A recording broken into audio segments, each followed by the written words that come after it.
Last year, I had a plan. I didn't know how to execute this plan, but I was ready to jump into it and create a graphic novel. And this video is so long overdue, I feel like I have to explain why I didn't do so much more and how I dealt with imposter syndrome, which is something that I discovered over the last year. But I'm just gonna cut to the chase. I've written my script and I told you guys about Notion and how it really works for everything that I've been creating. And I've got this whole script as a lengthy journal entry. Honestly, I didn't know how to write a script either, but it's just everything that I remember put out as a story. But before I had a conversation with my sister, I was just winging all of it.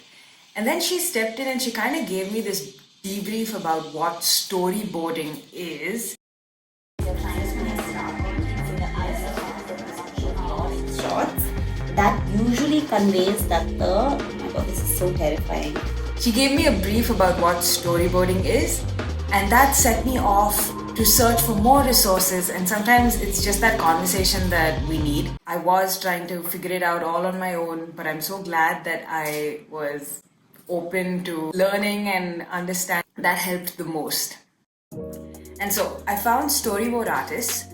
One of my favorites is Hannah, and she has a lot of amazing little details and action guidelines, and I've seen some of the finished work that she's done as well, and I really like her style. So I've been following her and gleaning some input from there.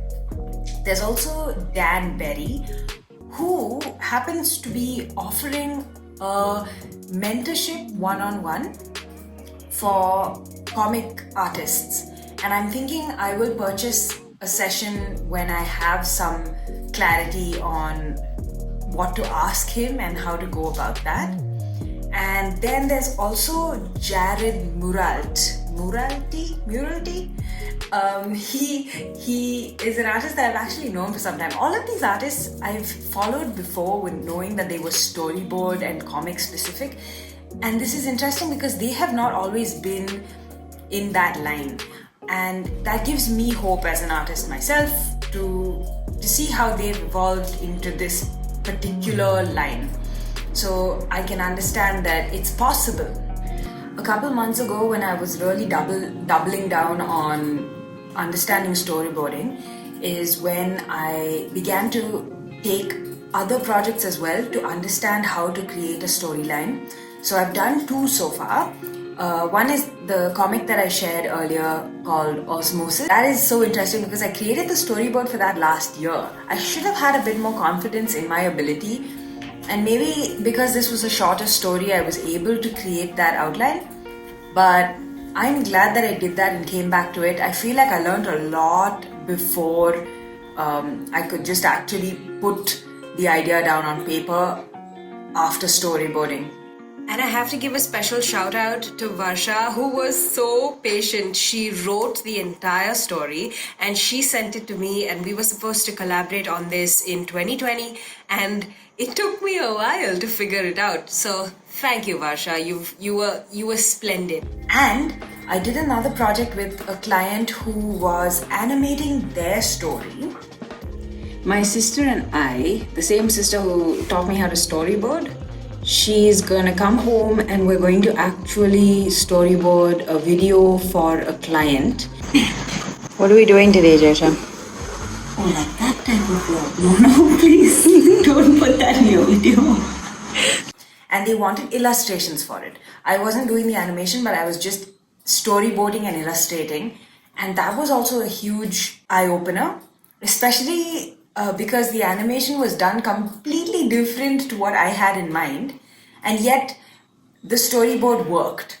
So I'm starting to see that the role that a storyboard plays is essential.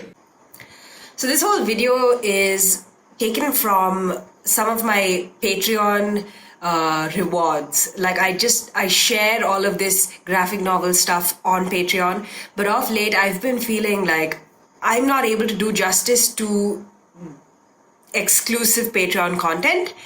And I also want this graphic novel process to be available to more people. And I understand that it's not easy for everyone to pay and access this content. So I'm considering sharing this with you all and closing my Patreon. It feels really sad. I'm really, really grateful to everyone who has supported me on Patreon. I am this accountable because of that forum and that outlet. But this is how I've evolved, and this is what I want to do with the process of my work now. So I hope that this is something that interests you. If it does, check out this other video that I did about the very same Osmosis comic storyboarding. I'm sure you'll enjoy that. And you can also follow me here for more.